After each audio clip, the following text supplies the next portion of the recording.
उत्तर प्रदेश के eco garden में जिस तरीके से लगभग सभी पंचायतों के पंचायत मित्र इकट्ठा हुए हैं और सरकार से अपनी बुनियादी मांगों को रख रहे हैं, वह देखकर लगता है कि कहीं ना कहीं आने वाले समय में या तो सरकारें मांग मानेंगी या फिर कुछ ना कुछ बड़ा होने वाला है। यहाँ पर उत्तर प्रदेश के ही रायबरेली जनपद के लगभग हजारों की तादाद में यहाँ पर कर्मचारी उपस्थित हैं, जो पंचायत मित्र हैं, जो सरकार की सेवाओं को जनता तक पहुंचाने का काम करते हैं। इनसे जानने की कोशिश करेंगे कि आखिर क्या समस्याएं हैं जिसकी वजह से लखनऊ के इको गार्डन में इनको आना पड़ा और इस तरह की स्ट्राइक को करना पड़ा। क्या परिचय है आपका? मैं कृष्णशंकर दीक्षित, जिलाध्यक्ष ग्राम रोजगार सेवक वेलफेयर एसोसिएशन रायबरेली। क्या समस्याएं हैं जो पंचायत मित्रों को आ रही हैं लगातार, क्योंकि हजारों की संख्या में पूरे उत्तर प्रदेश से यहाँ पर कर्मचारी एकत्रित हुए हैं, तो क्या कुछ समस्याएं हैं? समस्याएं सर, हम लोगों को 20 वर्ष हो गए हैं मनरेगा योजना में काम करते हुए, और इस योजना में काम करते हुए आज हम लोगों को 20 वर्ष बाद मात्र 7788, वो भी 14 15 महीनों का बकाया है। 7788 रुपए में आपका भरण पोषण करना है पूरे परिवार का? जी करना है, वो भी 14-15 महीने तक बकाया है। अच्छा, बकाया भी है जी। और अब जो है कल हमारा मनरेगा भी खत्म कर दिया गया है, उसके बाद आज नई स्कीम लॉन्च हुई है, पर उस स्कीम में भी हम लोगों के लिए कोई भी ऐसा प्रावधान नहीं किया गया है जिससे हमारा भविष्य सुरक्षित हो या रोजी रोटी भर का, पेट भरने भर का हमको उसमें कुछ मिले। मजदूरों की दिहाड़ी लगभग 500 रुपए पहुंच चुकी है और आप लोगों की 7788 रुपए कहीं ना कहीं बढ़ती महंगाई में बहुत ज्यादा कम नहीं है? बिल्कुल कम है। और 2021 में माननीय योगी जी ने हम लोगों का मनरेगा कार्मिकों का महासम्मेलन बुलाया था इको गार्डन उस पे एक्सपो मैदान पे, वहाँ पे बुलाया था और उन्होंने कुछ घोषणाएं की थी और उसमें उन्होंने अपने मुख से स्वयं कहा था कि मैं 1 माह के अंदर HR पॉलिसी लाऊंगा और बाकी भी मांगे आपकी मैं पूरी करूंगा। आज जो है 4 से 5 साल पूरे हो रहे हैं, एक भी उस पे बिंदु पे काम नहीं हुआ है और हम लोगों का ये क्रमिक लगभग अप्रैल से चल रहा है ये कार्यक्रम, जो आंदोलन है, और सरकार हम लोगों की कोई बात नहीं सुन रही है। मतलब हमारी ही सरकार हमारी ही बात नहीं सुन रही है। महिला सशक्तिकरण की बात करती है, हमारे यहाँ 33% महिला GRS है, उनके भी परिवार हैं, उनके भी खर्चे हैं, वो भी 20 वर्ष दे चुकी है इस योजना। मनोयोग से लोगों ने सरकार बनाई थी कि कुछ अच्छा होगा, बदलाव होगा। क्या लगता है, ठगा हुआ महसूस कर रहे हैं? ठगा हुआ कि हमारे यहाँ आए दिन घटनाएं हो रही हैं, तमाम लड़के जो है हमारे साथी आत्महत्या कर रहे हैं, तमाम मनोरोग से ग्रसित हो रहे हैं। आर्थिक स्थिति हम लोगों की ये हो चुकी है कि रात रात में लोग जो है चौकीदारी करते हैं या अन्य जगह दिहाड़ी करके कैसे भी अपना परिवार पाल रहे हैं। मतलब पंचायत मित्र हैं और दूसरा एक और भी जीविकोपार्जन का साधन। जीविकोपार्जन वो रात का होता है उनका, दिन में तो हमको 14 से 15 घंटे कोई हम लोगों का टाइम ही नहीं कि कितना काम करना है, काम का कोई हम लोगों का समय सीमा है ही नहीं। संवैधानिक व्यवस्था में हर एक कर्मचारी के लिए एक समय निर्धारित है और उसकी दर निर्धारित है, जिसको लेकर के सरकार ने पूरी तरीके से उसको मतलब व्यवस्थित किया है कि किसी भी कर्मचारी से 8 घंटे काम लेना है और कम से कम इतना पैसा देना है। क्या ये सारी व्यवस्थाएं फेल हो चुकी हैं? बिल्कुल फेल हो चुकी हैं। अब आप ये समझिए कि हम लोगों को 3-4 महीने हो गए गुहार लगाते हुए अपनी ही सरकार से, जिसे हमने वोट दिया था, और कल ये स्थितियां थी कि हम लोगों के घर घर पुलिस का पहरा बिठा दिया गया। ऐसा पुलिस का पहरा घर घर? जी, यहाँ जितना भी साथी आया है कोई न कोई चकमा देकर या 1-2 दिन पहले घरों से निकला है, तब जाके इस मैदान तक पहुंचा है। हम लोगों घरों में है, पुलिस वाले रात भर बैठे रहे, 3-3 4-4 पुलिस वाले बैठे रहे कि गांव में भी ये लगा कि जैसे हम लोग कोई बहुत बड़े क्रिमिनल हो। ये मतलब आपका शोषण भी किया जा रहा है और प्रशासनिक तंत्र द्वारा दबाया भी जा रहा है? जी बिल्कुल, लोकतंत्र की हत्या की जा रही है कि हम अपना संवैधानिक तरीके से भी कोई बात नहीं कर सकते हैं। सरकार हमारी है, शांति व्यवस्था हम लोगों को रखनी है। हमारे सारे जितने भी यहाँ रोजगार सेवक उपस्थित हैं, 30-40 हजार जो भी संख्या यहाँ पर है, सबको पता है कि हमको शांतिपूर्ण तरीके से अपनी बात कहनी है सरकार से। 3-4 महीने से हम लोग लगातार अपनी पीड़ा बता रहे हैं, पर सरकार ने इतना हट कर रखा है कि बिल्कुल हमारी जान लेने पर तुली हुई है। क्या नाम है आपका? मेरा नाम योगेश मौर्य है, मैं रायबरेली जनपद से हूँ और वहाँ का मैं जिला महामंत्री हूँ। क्या लगता है, सरकार आपकी इस मांगों को मानने वाली है? क्योंकि चिलचिलाती धूप में कहीं ना कहीं कर्मचारी जिस तरीके से स्ट्राइक कर रहे हैं, प्रदर्शन कर रहे हैं, लगता है कि सरकार आपकी मांगों को माननी? देखिए, अगर सरकार के अंदर थोड़ा सा भी लाज और लोक लाज बचा हुआ होगा और वो किसी की पीड़ा को समझते होंगे तो निसंदेह उनको हमारी मांगों को मानना ही होगा, क्योंकि आने वाले विगत 20 वर्षों से हम लोग जो मेहनत कर रहे हैं, वो मेहनत का फल आज हम लोगों को योगी जी से उम्मीद है कि वो इतने निरंकुश शासक नहीं बनना चाहिए, उनको हम लोगों की पीड़ाओं को जरूर समझना चाहिए उनको। तो कह रहे हैं कि 7,788 रुपए से ज्यादा हमारा वेतनमान है, 10,000 रुपए है, वो भी नहीं दिया जा रहा है, उसमें भी कहीं ना कहीं घपलेबाजी हो रही है।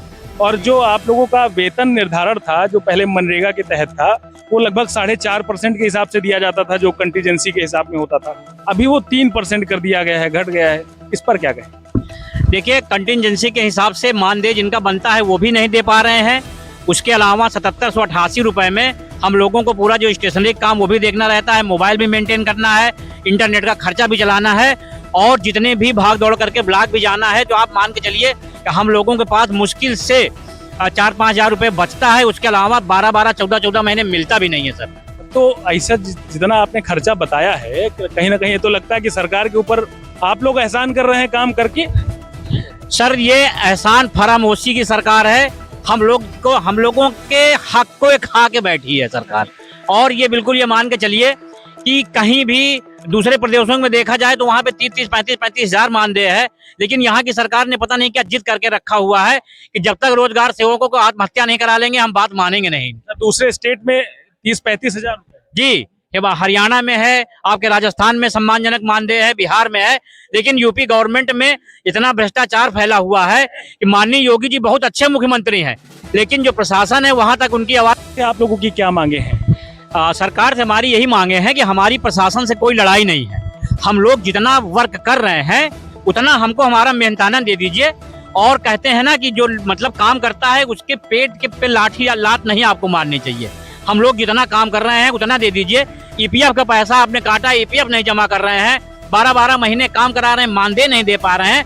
हम कह रहे हैं सरकार में बैठे अधिकारियों को शर्म नहीं आती, तो योगी जी भी उन्हीं के ही अधिकारी हैं, उनको भी शर्म आनी चाहिए कि आपके राज्य में रोजगार सेवक यहाँ भुखमरी के कगार पे बैठा है और आप एसी में बैठ के वहाँ पे आप नियम बदल रहे हैं, बीबी राम जी कर रहे हैं, ये कर रहे हैं, वो कर रहे हैं, दुनिया भर का, लेकिन पेट नहीं भर पा रहे हैं। आप गरीबों को मुफ्त राशन दे रहे हैं, लेकिन जो काम कर रहा है उसको उसका मेहनताना भी नहीं दे पा रहे हैं। चलिए, नेशन स्टेशन न्यूज से बात करने के लिए बहुत बहुत धन्यवाद। तो आप देख रहे थे कि किस तरीके से पूरे गार्डन में कर्मचारियों की जो उपलब्धता है, जो यहाँ पर कर्मचारी उपस्थित हैं, उसको देख करके कहा जा सकता है कि किस तरीके से कर्मचारी सरकार के नियमों से, सरकार की व्यवस्थाओं से कितना आक्रोशित है। आप ये समझ सकते हैं कि ये पूरा गार्डन पूरा भरा हुआ है और हजारों की संख्या में यहाँ पर कर्मचारी उपस्थित हैं और लगातार अपनी मांगों को लेकर के मुखर हैं और सरकार से अपनी मांगे रख रहे हैं। थोड़ा सा जल्दी बताइएगा कि क्या आपकी समस्या है। मैं बहेड़ी से हूँ, ब्लॉक और बहेड़ी जिला अध्यक्ष महोदय मैं बरेली से हूँ। ये हम लोग यहाँ पर आज जो एकत्रित हुए हैं, हमें ऐसा लगता है योगी जी ने जो हमसे वादे किए थे 4 अक्टूबर 2021 के लिए जब बुलाया गया था हम लोगों के लिए, तो हमसे कहा गया था कि हम 10,000 मानदेय देंगे और जब तक हमारी सरकार है आपको चिंता करने की कोई जरूरत नहीं है।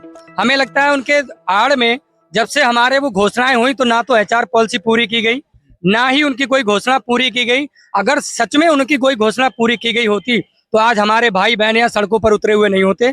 हमको बेबस होकर के यहाँ पे लखनऊ की धरती पर आना पड़ा है। जब हम ये जानना चाहते हैं कि जब आपकी सरकारें अलग अलग प्रदेशों में बिल्कुल आप ही की सरकारें हैं, नीचे से लेकर ऊपर तक डबल इंजन की सरकार है, तो आपके मानदेय अलग अलग क्यों हैं? कहीं पर उनको नियमित कर दिया गया ना, आपकी बीजेपी की सरकार है। कहीं पर उनको 18,000 दिया जा रहा है, आपकी बीजेपी की सरकार है। कहीं पर उनको 53,000 रुपए दिया जा रहा है, आपकी बीजेपी की सरकार है। तो भौगोलिक स्थिति तो अलग अलग हो सकती है, लेकिन जब आपकी सरकारें एक हैं और आप बैठे हुए तंत्र में लोग एक हैं, तो हमारे साथ इतना बड़ा भेदभाव क्यों है? क्योंकि हम ये जानना चाहते हैं सर, आपके चैनल के माध्यम से बताना चाहेंगे कि सरकार आती जाती रहेंगी, इसका हमारा कोई विरोध नहीं है, लेकिन हम इस सरकार को जिताने के लिए इतना भरसक प्रयास किए थे। इन्होंने जब वायदे किए थे 2014 में, उससे पहले श्री राजनाथ सिंह जी ने, जो आज गृह मंत्री के रूप में अपना कार्यभार संभाले हुए थे, उन्होंने ये कहा, जो भी है, उन्होंने ये कहा था कि संविदा कर्मचारियों को नियमित करने के लिए सरकारों की कमी और नियत की कमी रही है। तो मैं उनसे पूछना चाहता हूं, आज तो सरकार आपकी है, आप झूठ बोल करके केंद्र और राज्य दोनों जगह जी, केंद्र में और राज्य में आपकी डबल इंजन सरकार है। जब हम बात यूपी सरकार से करते हैं तो वो अपना हवाला देती हैं, जब केंद्र की सरकार से करते हैं तो अपना हवाला देती हैं। अब दोनों को मिलकर के आपने चेंज कर दिया। जब हमारा 7788 रुपए जो आपका बनता है, मेरे को ही 3 साल से नहीं दिया गया है, मैं किसकी बात करूं? तो आप बताइए, जब मेरे को आप रोजगार देने के बावजूद भी 3 साल से नहीं दिया, 3 साल से मानदेय नहीं दिया गया और कंटिजेंसी का 3.5% का हवाला दिया जाता है, जबकि सच ये है कि पूरे ब्लॉक पर कंटिजेंसी क्रिएट हो जाती है। इसके बाद आपको होलसेल कंटिजेंसी देखने के बाद बराबर मानदेय दे देना चाहिए। जब कंटिजेंसी पूरी जिले पर होती है तो जिले के बच्चों को दे देना चाहिए, लेकिन ऐसा ना करके बीडीओ साहब अपनी गाड़ी का पेट्रोल निकाल लेते हैं, स्टेशनरी निकाल लेते हैं, सारा पैसा खर्च कर देते हैं, मानदेय को जीरो कर देते हैं। ऐसे ही जिले से होता है, जिले पर जब कंटिजेंसी बनती है उसको भी खत्म कर दिया जाता है। तो मैं ये कहना चाहूंगा कि जब हमारा मानदेय हमको टाइम पर नहीं मिल पा रहा है, आपने तंत्र को बैठ करके पूरा, केवल एक गांधी जी उसमें छपे हुए थे, उन्होंने अपने देश के बापू कहलाए, उन्होंने जो मनरेगा योजना आई थी, तो उनको ये इतना बुरा लगता है कि बीबी राम जी कर दिया, तो इसका नाम अब आप सीताराम जी करिए। बीबी तो कहना भी बुरा लग रहा है, राम रखा है तो सीता भी रखिए, लेकिन सीता जी के सरकार से क्या मांग है आपकी? ये फटाफट हमारी ये है कि इसके अंतर्गत आपने जो भी नाम बदला है, हमें खुशी है और हम इसका इस्तकबाल करते हैं, स्वागत करते हैं कि आपने नाम बदला। पर सर हम ये भी कहना चाहेंगे कि सरकार इतना तो जाग जाए कि पुराना मकान आपने ढाया है, मनरेगा खत्म किया है, बीबी राम जी लाए हैं, तो उत्तर प्रदेश में ग्राम रोजगार सेवकों की जो स्थिति है वो बिल्कुल बदहाल हो गई है।